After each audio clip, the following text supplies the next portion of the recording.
Boa noite a todos. Espero que todos estejam bem. Nós estamos aqui em mais um encontro nosso, né? Da segunda-feira, do Centro Espírita Bezerra de Menezes do Andaraí. E agradecemos, então, a presença de todos. Vou, então, iniciar a nossa reunião, já que vamos falar hoje de obsessão. Eu trouxe uma página desse livrinho, Vigiai e Orai, né?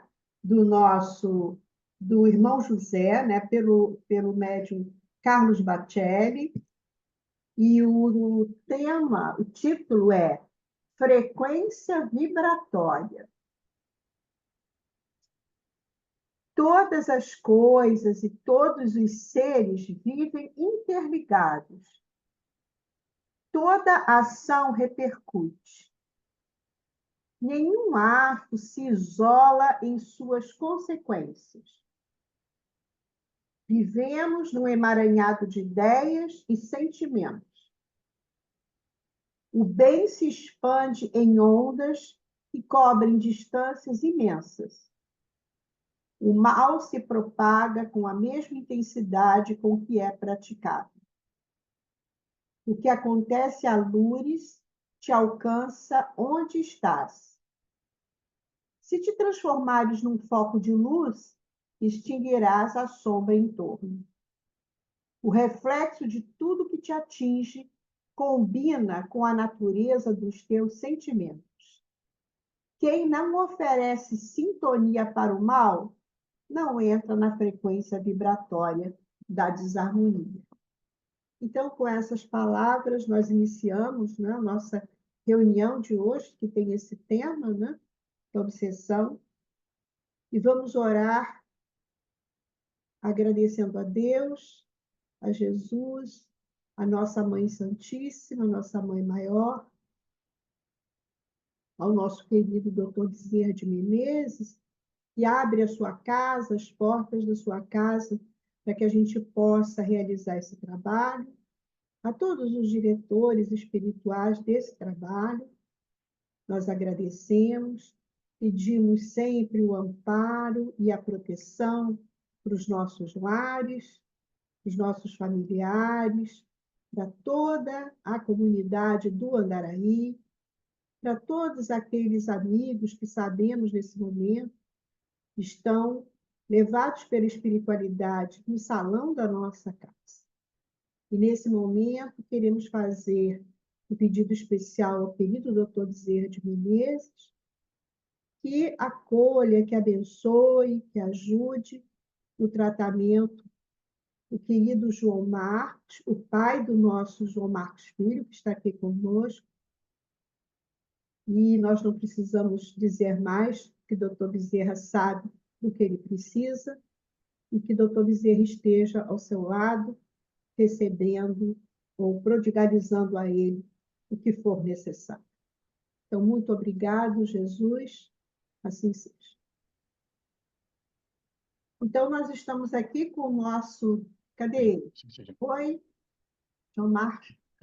Estão me ouvindo? Apenas Oi, estão me ouvindo? vou te colocar aqui para você estar aqui com a gente. Vocês me ouvem bem, gente? Oi, não estou te Que vendo bom. aí. Pois é, eu vou pedir licença para vocês, então, de deixar a câmera por enquanto Não, desligada, porque o sinal aqui da faculdade está oscilando bastante. É tá, para evitar pior, tá bom? tá bom. E assim que o sinal melhorar, porque a gente realmente está no horário de pico aqui, né? As aulas da noite estão começando agora, Tá os bom. alunos estão usando, então vai dar um pouquinho de oscilação.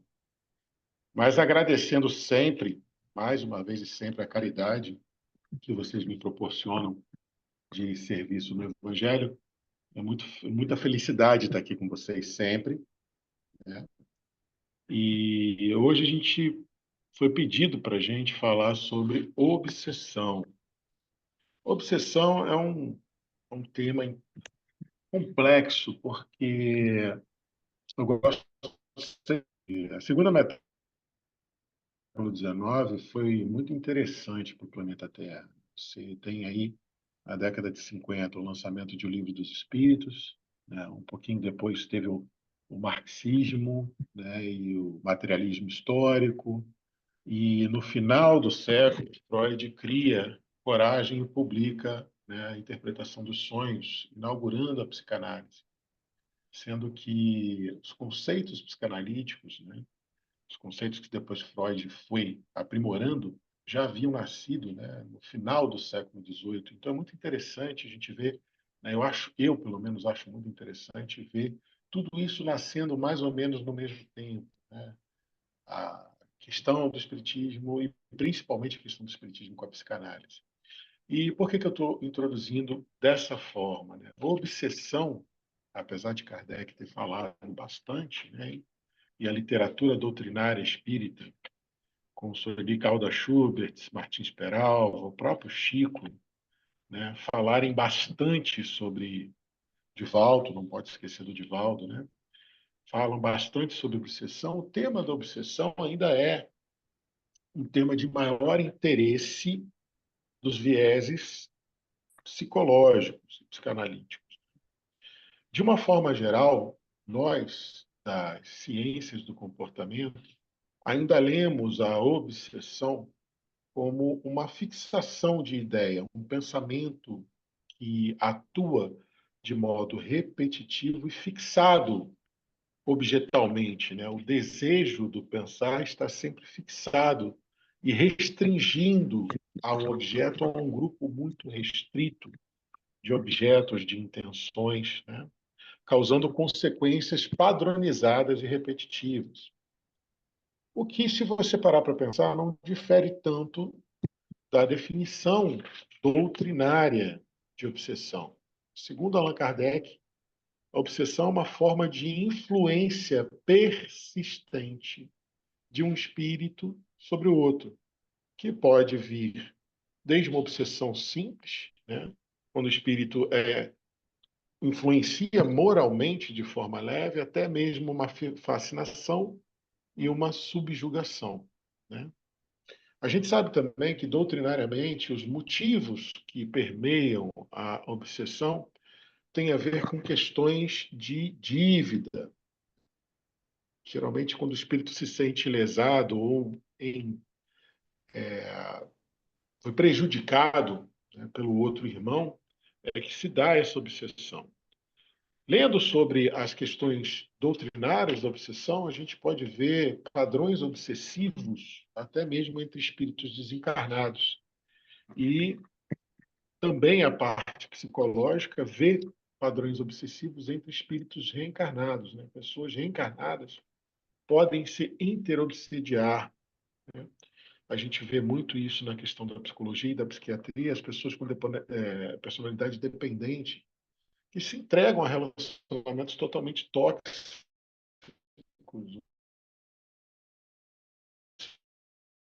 imprimem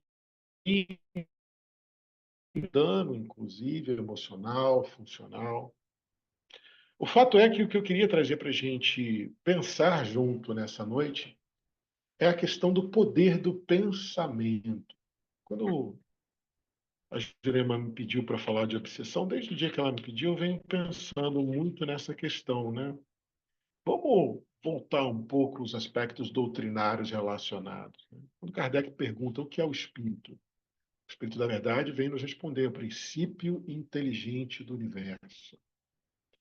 Deus é a inteligência suprema, causa primária de todas as coisas. O que não é matéria no universo é espírito, ou fluido cósmico universal permeando essas duas substâncias, matéria e espírito, que compõem o universo. Então, tudo, ou quase tudo, tem a ver com pensamento, padrão de pensamento. Padrão de pensamento. A Sueli Caldas Schubert, ela tem, se eu não me engano, no livro dela. Como é que é o nome? Fugiu o nome agora, gente. Eu acho que é Mediunidade e Obsessão, que ela fala da questão da auto-obsessão. Obsessão e desobsessão, profilaxia e terapêutica espírita, da Sueli Caldas Schubert. Ela fala o seguinte: O homem não raramente é obsessor de si mesmo. Alguns estados doentios e certas aberrações que se lançam à conta de uma causa oculta derivam do espírito do próprio indivíduo.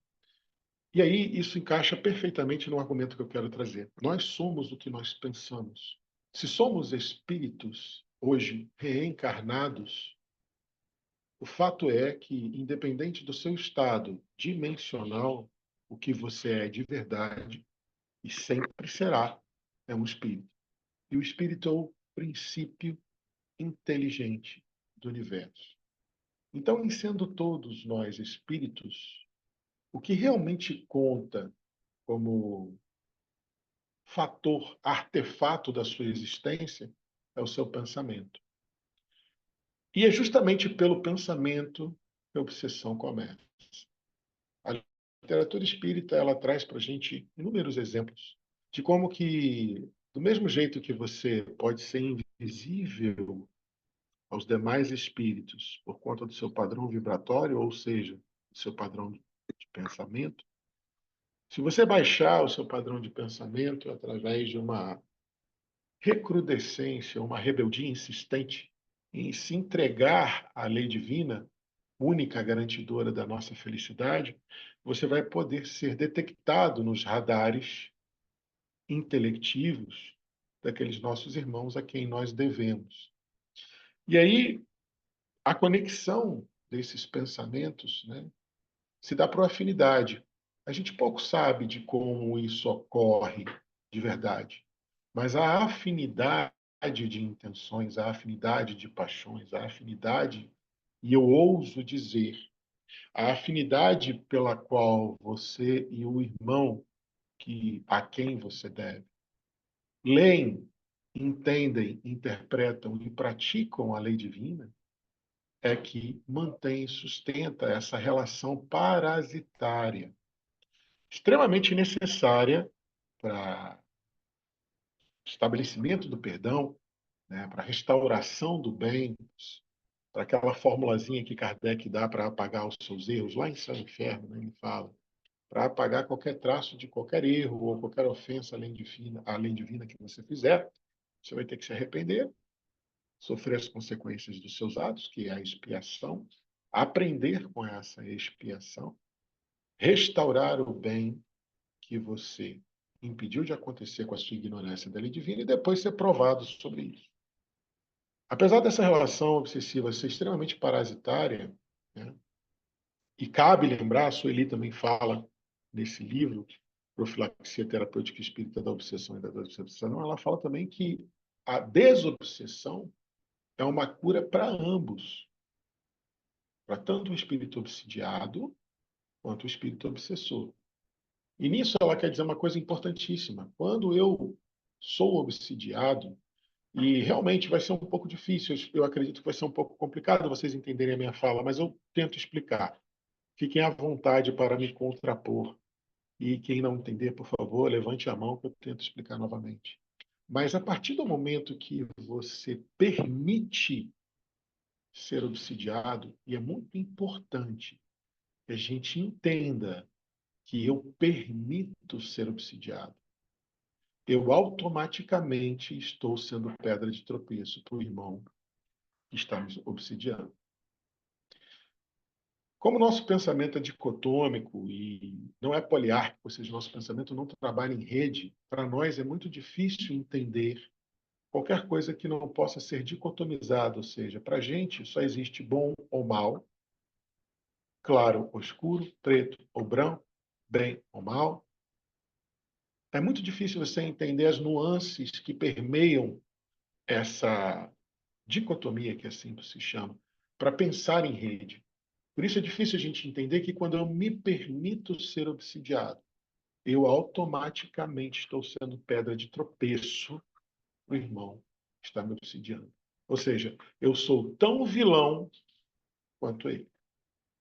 O que automaticamente também me impede de pensar que haja qualquer nível de vitimização possível no processo obsessivo. O processo obsessivo é por assim dizer, segundo a legislação divina, uma retratação, um laboratório extremamente especializado de perdão. E como que Cristo entendia a caridade? Benevolência para com todos, indulgência às imperfeições alheias e perdão às ofensas. O processo obsessivo é só mais uma ferramenta da misericórdia divina para que o ajustamento dos nossos erros pregressos possa ser realizado, justamente com aqueles a quem nós devemos. Uma vez eu ouvi uma irmã, uma confreira muito querida do NEP, do Núcleo de Estudos e Pesquisas do Evangelho, que me contou uma história sobre uma reunião mediúnica, né, onde a gente vê muito, né, o espírito obsessor falar da mágoa, do ressentimento, falar do quanto que nós devemos a ele, o quanto que nós fizemos de mal. Mas ela me contou uma vez uma história tão interessante em que o irmãozinho a quem se devia chegou e virou para... Inclusive, o obsidiado era um dos médiuns assistentes da reunião mediúnica e disse: você está aqui falando dessas coisas bonitas desse tal Jesus para os outros que estão aqui junto comigo, mas eu quero me desvencilhar de você. Eu não vou te perdoar, mas eu quero ir embora. Eu não quero mais contato com você. E você fica me procurando toda vez que você sai do seu corpo à noite. Você vem atrás de mim. Você continua me atormentando. Não é tentando pregar esse evangelho tosco que você fala, mas não vive. Você vem atrás de mim choramingando perdão. Isso me irrita. Eu não quero isso. Eu não vou te perdoar. E aquilo gerou um desconforto óbvio, um desconforto na equipe mediúnica, mas também gerou uma reflexão, né? Será que o obsidiado é realmente vítima? E se fosse, tudo bem que a maioria de vocês pensando mais longe, isso é uma situação tão atípica numa mediúnica, sim, eu concordo, é uma situação muito atípica. Mas, vou repetir, ela promove essa reflexão sobre, enquanto eu me comportar nessa ilusão de pensar que, de alguma forma, eu possa ser a vítima e o irmão que está vindo me comprar uma dívida da qual eu sou realmente devedor for um algoz, pensem comigo, como é viável o perdão nessas condições? Uma vez um espírito muito amigo me deu uma lição e eu gosto muito de repetir essa lição, porque eu demorei muito tempo para entender, inclusive eu já falei dessa lição que ele me deu aqui com vocês. Uma vez ele, enquanto houver ignorância da lei divina, sempre haverão algozes. Mas só pode existir uma vítima onde não houver perdão. Demorei muito tempo para entender, e é justamente essa mensagem que permeia a fórmula da desobsessão. Enquanto eu me achar vítima e achar o outro algoz, eu fatalmente não vou conseguir perceber que, na verdade, não há nem vítima e nem algoz. Ou ali existem duas vítimas de dois algozes diferentes. Se eu sou vítima e ele é o algoz, ele é tão vítima da minha ignorância da lei divina. Por quê? Eu só me sinto vítima se eu não perdoei. Se eu perdoei, ou pelo menos startei, iniciei, dei um pontapé inicial para o processo de perdão, nem que seja pela simples clarividência, pela simples sobriedade, pela simples lucidez de que eu devo sim, e é direito dele me cobrar, e é quem foi lesado que deve sim dar os termos da cobrança, e cabe a mim que devo aceitar e adaptá-los para que sejam pagos da melhor forma possível. Enquanto eu não consigo internalizar isso, Eu me mantenho na condição de vitimização. E uma vítima não tem condição de pedir perdão. São duas ilusões que acontecem com o nosso ego ao mesmo tempo, quando você se permite pensar ser vítima de algo. A primeira ilusão que você desenvolve é de que você não precisa ser perdoado por aquele que está te fazendo mal ou aquele que te fez mal. Você precisa sim pedir perdão. Até porque, psicanaliticamente falando, a gente sabe que muito do ódio, da raiva, da mágoa, do rancor que você sente quando alguém te faz mal não tem nada a ver com quem te fez mal. Tem a ver com a sua incapacidade de ter se protegido. Tem a ver com você ter permitido, e sem saber se defender, permitiu que o outro te fizesse mal. Dali surge a mágoa. Analiticamente falando, não tem nada a ver com o outro. O outro foi só ferramenta para um espelho nos mostrar o quanto que eu ainda sou imperfeito, o quanto que eu ainda não tenho grandes importâncias, o quanto que eu não sei me defender, o quanto que eu sou frágil, o quanto que eu sou simples, o quanto é para isso que serve. Então, se eu mantiver, primeiro erro é esse, eu nunca vou achar que eu preciso pedir perdão também. E o segundo erro, que na minha opinião é o mais grave, é achar que eu é que digo a hora de perdoar o outro, porque o outro me fez mal. Então, eu digo a hora de perdoar ou não. Isso é um erro brutal, porque quem leu 50 anos depois, o final da história, percebe claramente que o perdão só pode nascer legitimamente de uma confluência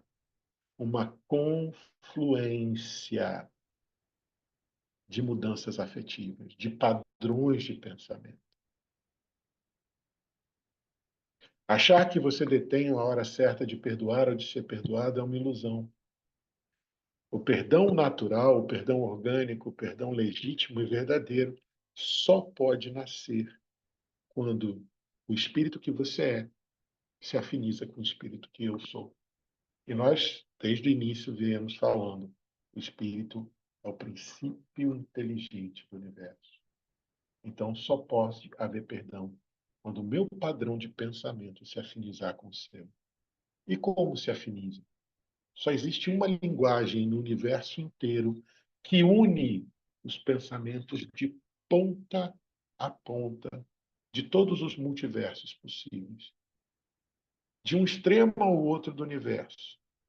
Só existe uma linguagem que todo e qualquer espírito consegue entender em qualquer faixa vibratória. E essa linguagem se chama amor. E um único codificador perfeito do amor que nós temos disponível no nosso planeta, no nosso atual estágio evolutivo. Palavras do próprio Emmanuel, no livro Consolador, quando perguntam para ele na questão 219, Emmanuel, qual é o roteiro iluminativo melhor que tem no planeta Terra? E Emmanuel diz, no planeta Terra, nenhum roteiro iluminativo supera o Evangelho de Nosso Senhor. Então só existe um grande codificador, um grande decodificador, perdão, do amor para nós espíritos reencarnados nesse belíssimo planeta de provas e expiações que nós chamamos de Terra, que é o Evangelho. Então, se existe um dialeto comum que todos nós podemos falar, seja qual for o nível evolutivo, o estado espiritual e a faixa vibratória que nós nos encontremos, se só existe o dialeto do amor, creiam quando eu digo, confiem em mim quando eu digo. Se só existe esse dialeto, só tem uma cartilha, que é o Evangelho. Acho que não estou falando nenhuma novidade aqui para nenhum de nós. Todos nós acreditamos nisso. A grande questão que fica, se todos nós acreditamos nisso, é quanto de Evangelho ainda me falta? Porque, de uma forma ou de outra, nós passamos por obsessões diárias. Outra coisa que precisa ser desmistificada no meio espírita, no entendimento espírita, é achar que as obsessões só existem ou só são obsessões, as grandes fascinações, as grandes subjugações, só é obsessão quando há um sofrimento tremendo. Não. Quantos espíritos te acompanham, estão ao seu lado, né? O tempo todo, todos os dias, observando o que você fala, o que você faz, e alguns mesmos observando, inclusive, até o que você pensa, esperando uma brecha perfeita para te incutir uma pedra de tropeço, um pensamento que vai fazer você fraquejar. Aquela ideia que toca a sua ferida e desencadeia todo um processo de rebaixamento vibratório. Uma mágoa que desponta do nada. Aquela lembrança que você fala, não, foi um gatilho que eu tive e me fez lembrar daquela época que eu briguei com fulana e a gente ficou tão mal. Nossa, até hoje ela não me perdoou. Eu ainda tenho muita mágoa, muito ressentimento. Campos muito vastos, fecundos para a atuação daqueles a quem nós devemos, que ainda insistem em manejar aquilo que nos falta da lei divina, ao invés de cooperar conosco, a angariar aquilo que nos falta da lei divina. Mas sem querer me distanciar do argumento inicial, lembremos que, de maneira nenhuma, há sistema de algoz e vítima nessa relação. Eu sou tão vítima quanto sou algoz, e vice-versa. Sabemos também, acabamos de concordar aqui, pelo menos eu acredito que nós concordemos, que é o único dialeto para se comunicar em qualquer faixa vibratória, de qualquer nível evolutivo, com qualquer um dos nossos credores do passado, seja o amor e a cartilha, assim sendo, é a vivência evangélica. Acredito que todos concordemos com isso. Se todos concordamos com isso, por que não? Por que não? Se nós fazemos o evangelho no lar semanalmente, se nós vamos até a mediúnica cooperar com os irmãos em necessidade e em sofrimento, se nós vamos à palestra pública semanalmente ouvir o irmão falando da doutrina, se nós fazemos nossas orações agradecendo, louvando e pedindo, se nós vamos à terapia uma vez por semana, sentamos na frente do nosso analista e decodificamos os mistérios que são quase que ocultos, inolvidáveis do nosso inconsciente, se nós fazemos tudo isso, sejam muito sinceros comigo, o que nos impede de vez em quando, chamar os nossos credores do passado para conversar? Agradecer a Deus por tudo que você conseguiu superar, por cada pequeno erro que você deixou de cometer, por cada mínima aplicabilidade singela do entendimento evangélico que você já possa ter. E chamar os nossos irmãos do passado e falar: vocês fazem parte disso. Sei que dei muito pasto, muita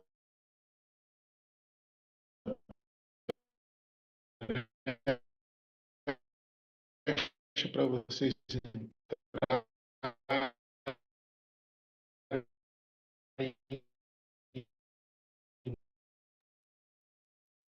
Marcos, nós estamos com problema de voz aí, de te ouvir.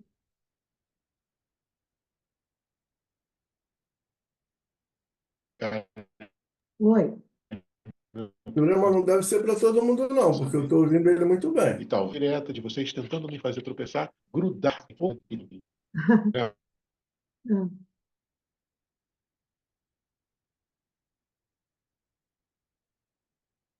Oi.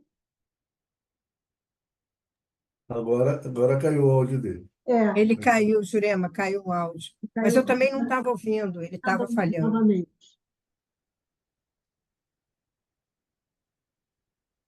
Ele está se conectando novamente.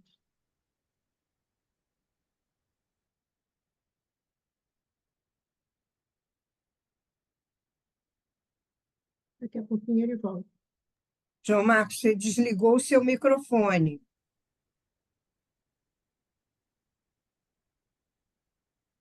Ah, os dois. Tentar ver se eu consigo é, abrir o microfone dele.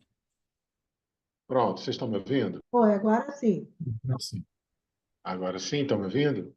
Está. Beleza. É aquilo que eu falei para vocês, gente. Eu peço perdão, mas aqui o sinal da faculdade ainda está oscilando muito. Eu estou acompanhando numa telinha do lado onde eu não consigo nem aparecer e nem conversar com vocês. Então, assim, mais ou menos até quando, até que parte vocês ouviram? Só para eu saber de onde eu retomo. Como? Entendi. Não, essa Até última que parte? parte que você estava falando, João, a gente não conseguiu pegar. Esse É. finalzinho, só o finalzinho do que você estava falando, você vinha falando, né, do evangelho e tal, né, do É. perdão. Uhum. E aí, essa última frase que você falou do perdão, a gente Assim, não, não já não pegou. ouviu. Entendi. Então, vocês chegaram a pegar da sugestão da gente parar uma vez por semana ou de vez em Não, quando? isso não pegamos. Não. Não? Então, vamos lá. A sugestão que eu dei foi a seguinte: por que então não? Por que então não? Já que a gente sabe que o dialeto comum é o amor, que a cartilha comum é o evangelho, se a gente vai até as reuniões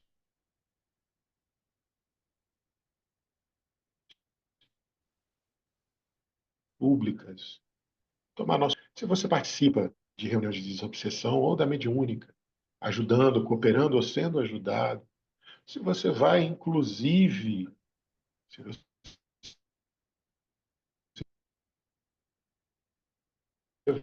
vai, inclusive,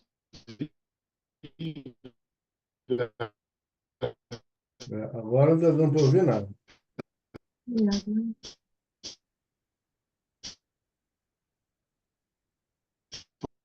João, terapia, faz sua terapia, seu evangelho no lar, semanalmente, ouva, agradece.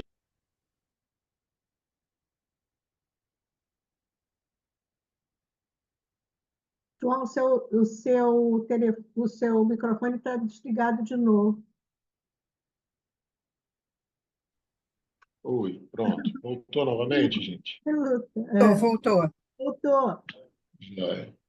A proposta é, então, por que que a gente não pega de tempos em tempos, né, e traz os nossos, convida os nossos irmãozinhos a quem a gente deve a virem bater um papo com a gente, né, a virem conversar, fazer parte, né, desse movimento de autoevangelização que a gente tanto faz, tanto quer. O que que realmente nos impede a fazer isso? A gente ora tanto agradecendo, louvando, pedindo. Qual foi a última vez? E aí eu peço para que vocês perguntem aos coraçõezinhos de vocês. Qual foi a última vez que você pediu por um possível obsessor seu? Qual foi a última vez que você agradeceu a um possível obsessor seu? Lembrando que a obsessão não é só as obsessões fascinatórias e subjugatórias, né? Obsessão é todo tipo de influência que possa servir de pedra de tropeço para você. Qual foi a última vez que você agradeceu a um possível obsessor por ele ter tentado te fazer tropeçar e isso te deixou mais próximo do Evangelho? Qual foi a última vez que você orou e pediu perdão aos seus obsessores, dizendo: eu prometo que eu vou pagar até o último centavo. Eu só preciso que você tenha um pouquinho mais de paciência.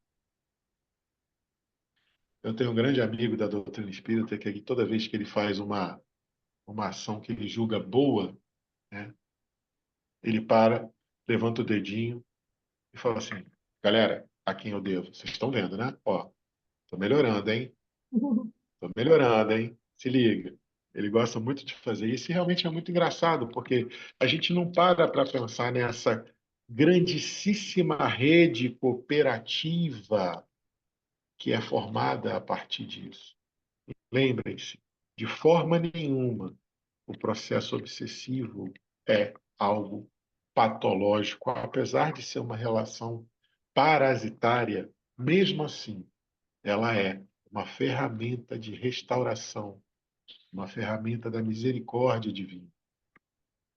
Mesmo assim, né? A gente não pode ver a obsessão só pelo lado sombrio, só pelo lado funesto. Ela é uma ferramenta de restauração. Porque, afinal de contas, você deve. Eu devo. Devo. Admito que eu devo. Estou preparado para pagar? De maneira nenhuma. Mas posso ir mitigando pelo menos os juros da dívida? Com certeza. Diariamente, inclusive. E aí eu refaço a pergunta. Qual foi a última vez que eu orei por um obsessor meu? Qual foi a última vez que numa oração eu pedi perdão, pedi paciência? Me comprometi a pagar até o último centavo. Ou como faz esse amigo meu, qual foi a última vez que eu, me vendo fazer uma boa ação, virei para eles e falei assim, tá vendo? Tem jeito ainda, confia. Eu vou melhorar o suficiente para que a gente possa ser irmãos novamente, como um dia nós fomos. E só há um jeito de fazer isso. Não sei se vocês conseguiram pegar a fala quando eu disse, mas se também já falei e vocês ouviram, vale a pena repetir. Emmanuel, no livro Consolador, questão 219. Qual é o roteiro iluminativo mais eficiente para o planeta Terra? No planeta Terra, você não vai ter roteiro iluminativo que supere o Evangelho de nosso Senhor Jesus Cristo. Ponto. Palavras de Emmanuel. E ele desenvolve essa questão, essa resposta de uma maneira tão linda e tão brilhante, que eu recomendo vocês a darem uma lidinha logo depois que a gente terminar o nosso colóquio fraterno aqui. Ele diz que, nas minhas palavras não ipsilíteres, né, mas interpretando o que ele falou, ele fala que o Espiritismo, na sua maior missão cristã, o Espiritismo, sua maior missão cristã, não pode ter outro objetivo que não seja consolar e esclarecer os corações sequiosos de Evangelho do mundo. E ele fala que por mais que você ouça, por mais que você estude o Evangelho, por mais que você ouça o Evangelho, só o esforço individual, o esforço individual na autoevangelização é firme e imperecível. Palavras de Emmanuel. Só o esforço individual. O que eu entendo com essas palavras de Emmanuel? Só aquilo que somente entre você e o Evangelho existe. Aquilo de mais íntimo, aquilo que é só seu. Aquilo que você sente quando você se percebe tendo feito uma caridade. Você se sente o quê? Orgulhoso ou agradecido? Você se sente realizado ou com sensação de dever cumprido? Você se sente menos pequeno ou mais próximo de Jesus? É exatamente essas diferenças de sentimento e de interpretação que fazem a sua evangelização progredir. Porque a alegria que você sente a um dos irmãos a quem você deve do passado,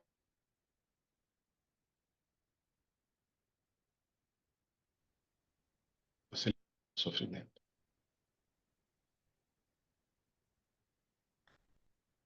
Volto a repetir. Qual foi a última vez que você orou para um dos seus obsessores? Qual foi a última vez que você se comprometeu com eles a pagar até o último centavo e pediu um pouquinho de paciência e um pouquinho de confiança? Qual foi a última vez que você pediu perdão a um deles? A última vez que eu falei de obsessão foi numa palestra presencial lá em Ipatinga, quando eu ainda morava em Ipatinga, né? E eu disse exatamente esse mesmo argumento que eu estou passando para vocês, e eu fiz questão de observar a cara de meio espanto, meio repulsa frente àquilo que eu estava propondo. Parece uma coisa meio absurda você tentar estreitar laços com entidades espirituais, com inteligências incorpóreas, tão obstinadas a te prejudicar. Mas se não for assim, como um perdão legítimo? Qual outra forma de se perdoar alguém você pode me ofertar, ou você pode me trazer como argumento que não perpasse a benevolência para com todos e a indulgência às imperfeições alheias? Porque eu não sei se vocês já pararam para pensar, mas a formulazinha que Jesus nos dá através do Espírito da Verdade, na questão 886, benevolência para com todos, indulgência e imperfeições alheias, e perdão às ofensas, ela é um contínuo. Você não pode perdoar se você não entender que o mal que você julga ter recebido do outro nada mais é do que uma expressão da ignorância divina dele em tentar te fazer mal e sua de não conseguir perdoar imediatamente o mal recebido. Então, se você não tiver indulgência, você não perdoa. E para entender a indulgência, você antes tem que ter os olhos bons. E Jesus fala: se os seus olhos forem bons, o seu corpo inteiro será luminoso. Mas se seus olhos forem maus, quão grandes trevas serão o seu corpo. A benevolência vem do entendimento do que eu não sei sobre a lei divina, da aceitação do que me falta no entendimento da lei divina, do quanto que eu ainda sou imperfeito do Evangelho. A aceitação de que isso nada mais é do que a matéria-prima que vai me levar a essa perfectibilidade.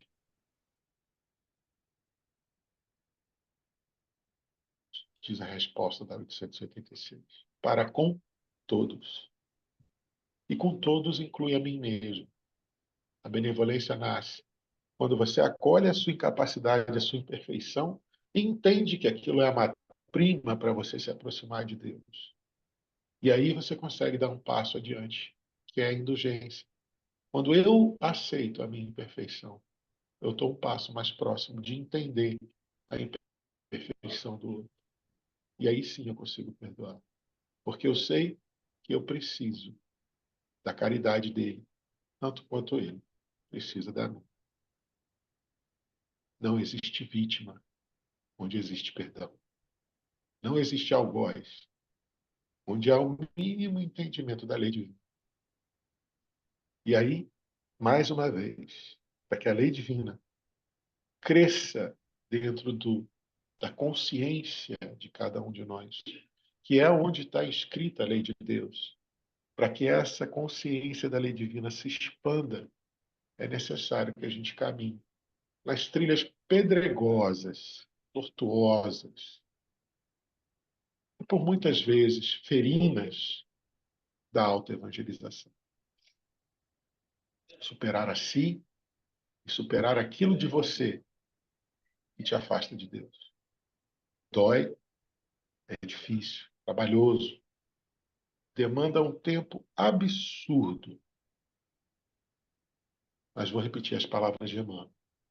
Só o esforço individual, você com você mesmo, longe de qualquer olhar material, às vezes longe até dos olhares imateriais. Só você com você mesmo, experimentando aquilo que você já entende do Evangelho, vai ser capaz de te auto-iluminar suficientemente a ponto de você conhecer, nas palavras de Emmanuel, aquela verdade que vai te deixar livre. Como diz João 8,32. E conhecereis a verdade, e a verdade vos libertará. A única verdade que existe de um processo obsessivo é de que um processo obsessivo nada mais é do que mais uma das inúmeras ferramentas de misericórdia divina para que todo o amor que você não se permitiu experimentar pela sua ignorância possa ser realizado através de um trabalho árduo de perdão, de quitação de dívida. E aí, dito isso, meus caros irmãos, queria saber se vocês aceitam que a gente dialogue um pouquinho, tragam suas percepções, suas críticas, fiquem à vontade se vocês não concordem com alguma coisa que eu diga. Eu queria abrir para um diálogo muito fraterno entre a gente, já agradecendo mais uma vez a caridade que vocês tiveram para comigo de me ofertar trabalho no Evangelho.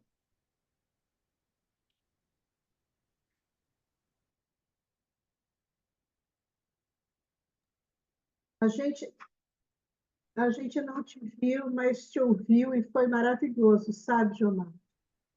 Você sempre traz para Gratidão. você sempre traz para nós uma lição incrível, maravilhosa. E você sabe que eu achei uma coincidência muito grande, porque hoje eu estava assistindo e, por um acaso, eu assisti a entrevista de um rapaz que escreveu um livro, porque os pais dele foram aquele casal que foi acusado nos anos 90, que eram diretores de uma escola em São Paulo, foram acusados de de práticas com as crianças, foram acusados por duas mães que acusaram. Nossa, eles sofreram muito para depois verem que aquilo foi uma acusação falsa, a escola base em São Paulo. Era uma acusação falsa e que tudo aquilo, a polícia lidou muito mal, a imprensa muito mal com a coisa. Ele tinha 14 anos, ele era filho desse casal. É claro que eles foram inocentados, depois eles tiveram que ser indenizados, que foi uma coisa terrível. E esse rapaz escreveu um livro contando essa história toda, e aí o jornalista, o repórter, o entrevistador, perguntou para ele como é que você lidou depois com isso tudo, como é que você lida agora, como é que você vê essas pessoas que fizeram isso tudo.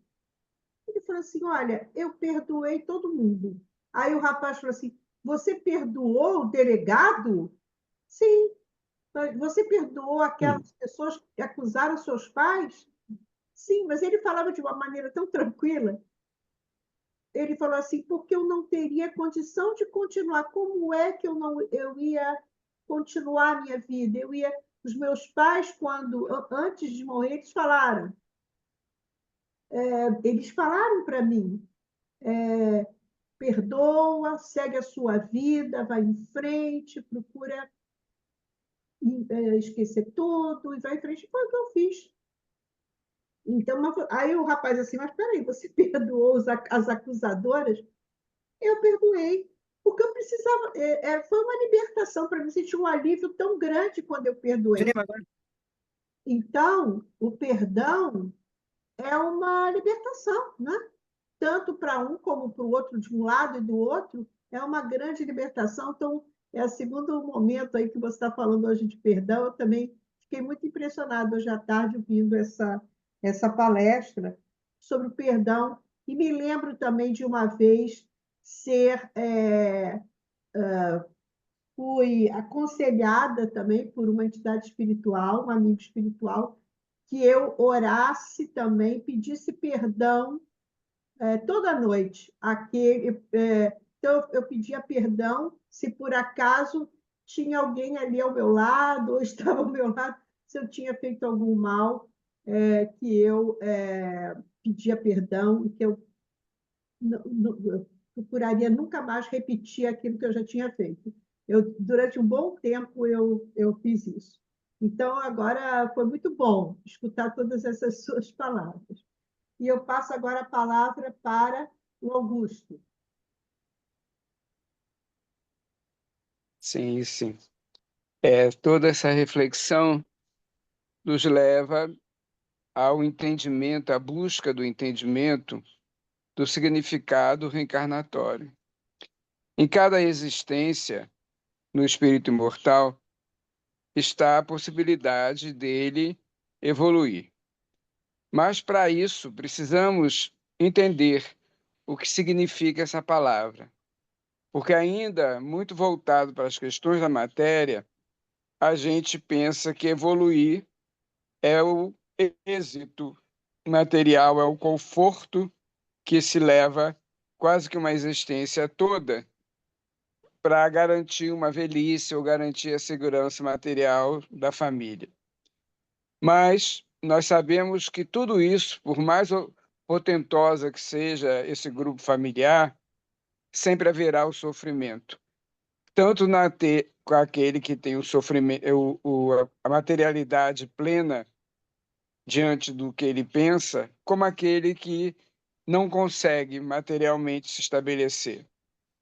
Porque nós precisamos entender isso através do estudo, do acolhimento que a doutrina nos traz, do compartilhar, de ir lá, já que ele não vem, eu vou lá, eu vou buscá-lo, eu vou procurar levar a ele um pouco do meu conhecimento. Porque aí nós precisamos entender que o sofrimento é a cura, desde que seja entendida. Porque as nossas aflições, elas têm uma causa presente ou uma causa anterior a uma existência, já que somos espíritos imortais. Nós trazemos, em cada oportunidade reencarnatória, o cabedal das experiências vividas, nem sempre saudáveis, porque estamos num planeta ainda provacional, expiatório. Então, nós precisamos de compreender isso, que ninguém nasce para sofrer, mas todos sofrem por não se verem satisfeitos nos seus desejos. Então, nós precisamos entender a finalidade de cada reencarnação. Para isso existe, no nosso caso, o Espiritismo, que nos consola, que não nos pune, que não nos acusa, nos esclarece a todo momento, desde que tenhamos a vontade de trabalhar esse entendimento. As atitudes serão renovadas. Então, aqueles que porventura estejam conosco, porque temos sempre ao nosso redor e conosco espíritos, uns que já acreditam em nós e muitos que não acreditam, que diz ele fala, fala, mas não é nada disso. Então, nós precisamos trabalhar com todos, sem exceção, aqueles que vão nos ajudar estarão conosco, e os que desconfiam precisarão ver de nós a renovação. Uma vez um espírito chegou para mim e me disse que eu o havia abandonado, que eu havia prometido fidelidade a ele e que ele nunca mais me encontrou, e que ele sofria há muitas, não sei se foi esse termo, não me lembro bem, muitas centenas de anos, e que não me encontrava. Finalmente me encontrou. Aí eu tive que trabalhar com ele o porquê eu não me lembrava disso. O que eu não sabia nem o que motivou a separação, mas eu precisei testemunhar a ele que não o abandonei. Eu prossegui porventura e por situações próprias dele, ele ficou. Mas se já me reencontrou, que ele observe essa mudança, essa evolução. E quem sabe nós iríamos nos reencontrar de uma outra forma. Então, tudo isso que você falou me remonta a uma reflexão profunda do esclarecimento. Temos que nos responsabilizar, sim, onde estivermos, para que amanhã não nos aponte como nós o abandonamos, apesar de saber um pouquinho mais. Então, a responsabilidade é grande, João Marcos. Muito obrigado, muito obrigado. Eu passo a palavra para a Nádia. Sempre que Augusto. É o Pedro Paulo que quer falar. O João Marcos, sobrinho querido, Oi, tio. você Diga, falou tio. você falou em algoz e vítima, né? Eu Sim. vou trazer aqui uma página que todos já conhecem, do Caminho, Verdade e Vida, e o título é Vidas Sucessivas, tá? E no finalzinho, olha que beleza que o Emmanuel nos traz com relação ao processo de algoz e vítima. Ele diz o seguinte, eu vou ler bem devagarzinho para a gente poder memorizar. O algoz integral, como a vítima integral, são desconhecidos do homem, ponto e vírgula. O pai, contudo, identifica as necessidades de seus filhos e reúne-os periodicamente pelos laços de sangue ou na rede dos compromissos edificantes, a fim de que aprendam a lei do amor, que você frisou muito aí, sobre o amor, sobre o Evangelho de Jesus. Entre as dificuldades e as dores do destino, com a bênção de temporário esquecimento. Nós tivemos no Bezerra de Menezes, João Marcos, conhecimento, o sobrinho do doutor Loro, foi presidente muitos anos do centro, sobrinho dele, que teve um processo de 20 anos, um processo obsessivo. A família optou a não interná-lo, entendeu? Reservou um quarto para ele no apartamento da Rua Grajaú, e ele ficava o dia todo sem roupa, fazendo todas as necessidades, e chegava à noite, entrava 4 ou 5 homens, davam um comprimido para ele, afastava ele, dava banho, limpava o local e tudo mais. Foram 20 anos e, semanalmente, um processo de desobsessão. A maioria dos espíritos que comunicavam tinham sido padres, colega dele, ele também tinha sido padre. O último, que era a nossa irmã Ângela, que está aqui, deve ter tomado conhecimento desse caso. O último, nesse processo, a mãe desencarnou, Albina, e numa das reuniões ainda de desobsessão, esse não conseguia perdoá-lo, a mãe incorporou no médium, ele já estava em outro, e a mãe ajoelhou, beijou as mãos, claro, do médium e pediu perdão para o filho. Aí ele, emocionado, levantou a mãe e se ajoelhou. Quem tem que se ajoelhar aqui sou eu, porque o seu amor me venceu. Então, eu estou frisando o amor, que eu gostei que realmente a gente pensa que estou sofrendo injustamente. E eu e meu irmão, seu pai, sofremos uma obsessão de encarnado 13 anos nessa vida.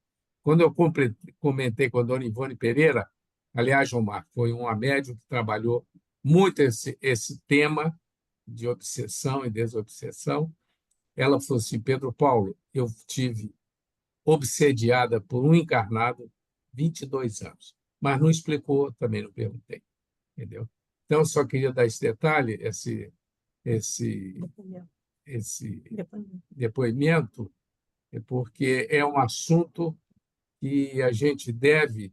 Eu já tive, numa reunião mediúnica, o espírito feminino me cobrando seriamente. Mas Pedro Paulo, não pedi perdão a ela. Não. Eu disse o que o Augusto falou aqui, que nessa vida eu estava me esforçando muito para me melhorar um pouquinho, pouca coisa. Entendeu?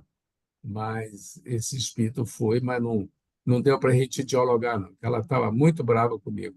Boa coisa eu não devo ter essa companheira, mas estou sempre orando por ela e tudo mais, né? Todos nós temos aqui os nossos compromissos, né?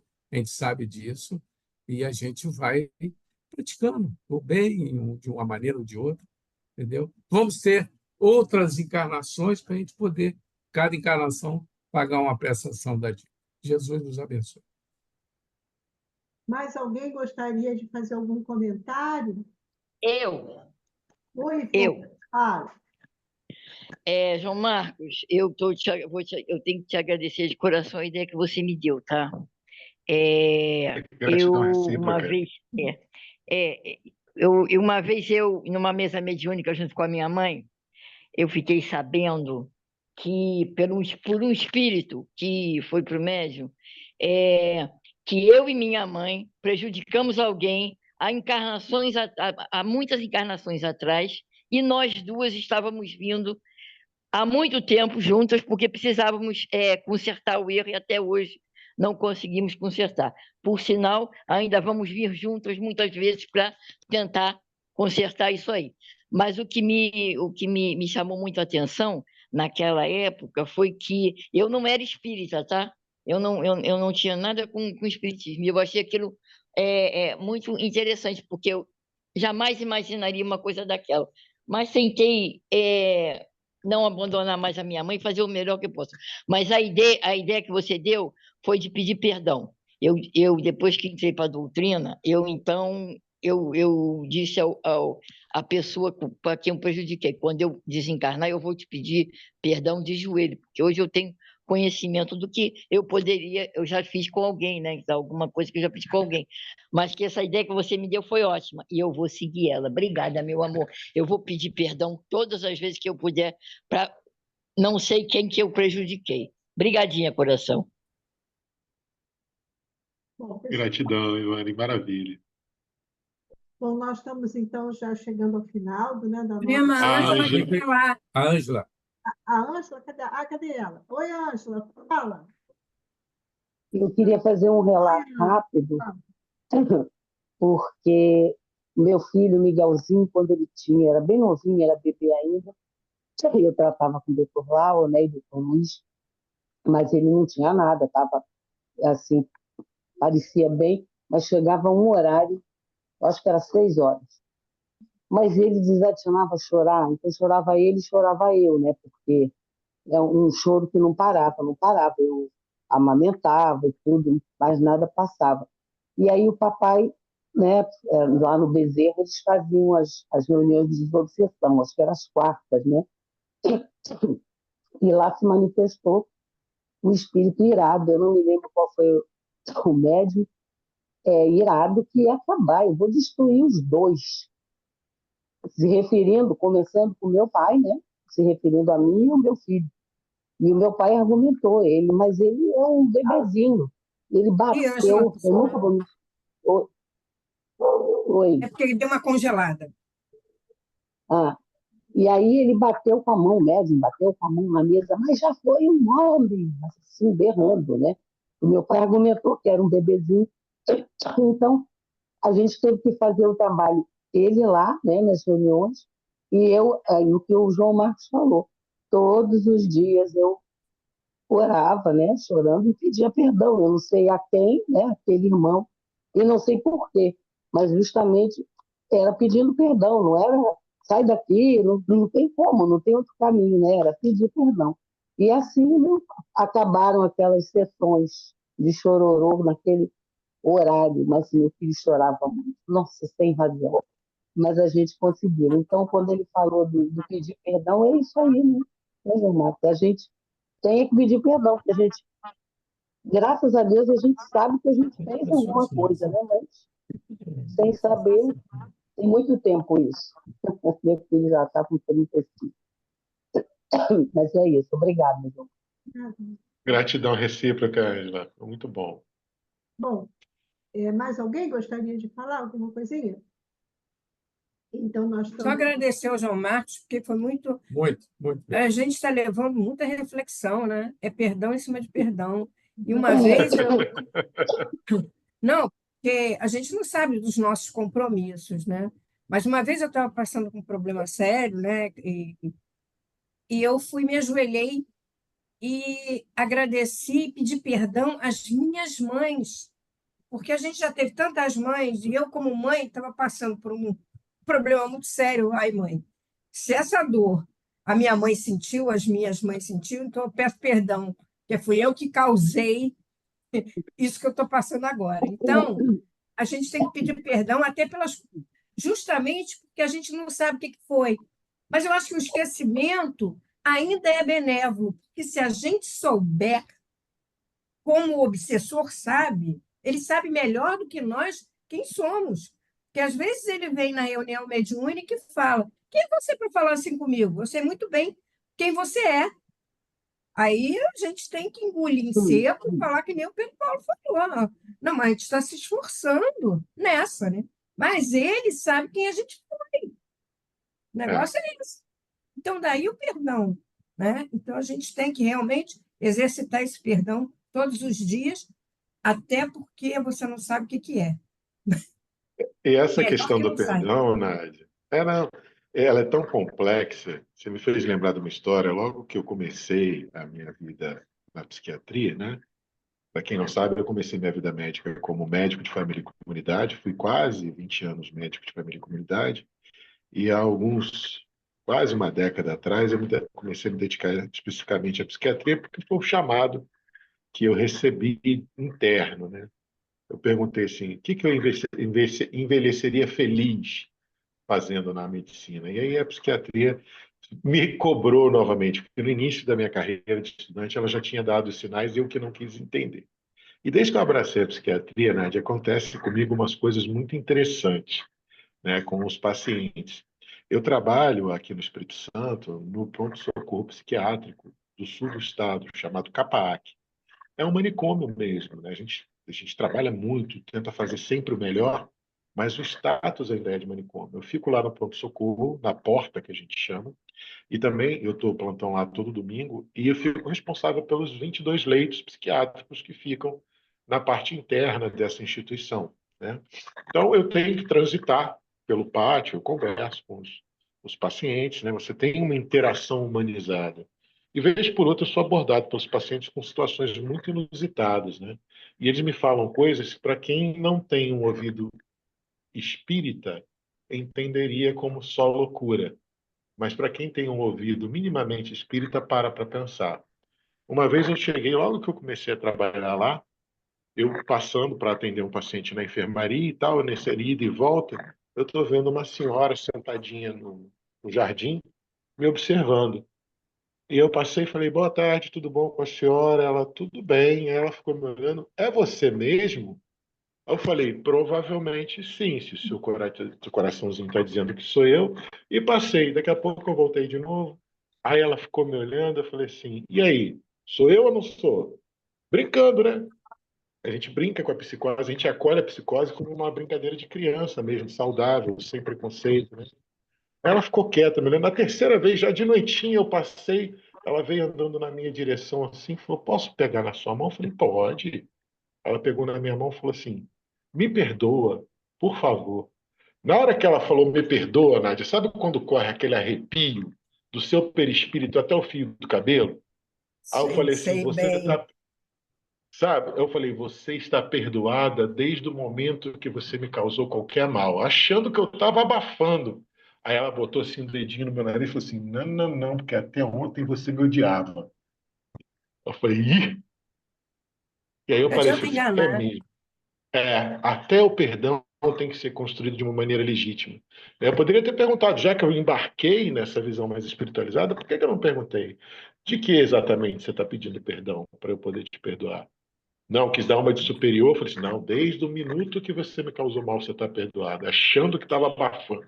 E ela, não, não, botou o dedinho, vou até abrir a câmera para vocês verem como é que ela fez. Ela botou o dedinho na minha cara e falou assim, não, não, não, não, não, até ontem você me odiava e muito. E eu tive que engolir aquele tipo, tá certo, é bem provável que eu odiava, sim. Aí eu falei, aí logicamente, né? Para quem tem ouvidos de ouvir, ouça. Eu falei, então você me perdoa também? Aí ela olhou para mim assim, falou, ficou olhando para mim assim, parada. Aí ela balançou a cabeça, ficou quase uns 30 segundos me olhando. Ela falou, eu acho que eu consigo te perdoar, sim. E saiu.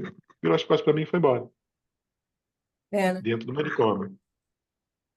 Pois é. Olha, cadê ele?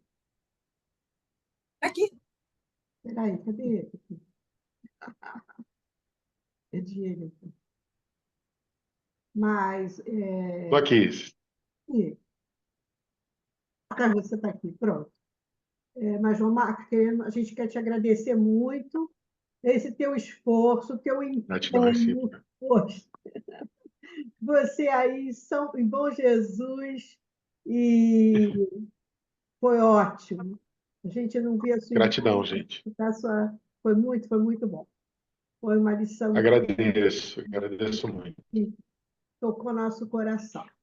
Então, quero te agradecer, Amém. agradecer a presença de todos, dizer que semana que vem nós teremos a nossa querida Cláudia Amaral, lá do Ibirajara, que vai falar sobre a desgraça real, que é um item, né, lá do nosso Evangelho.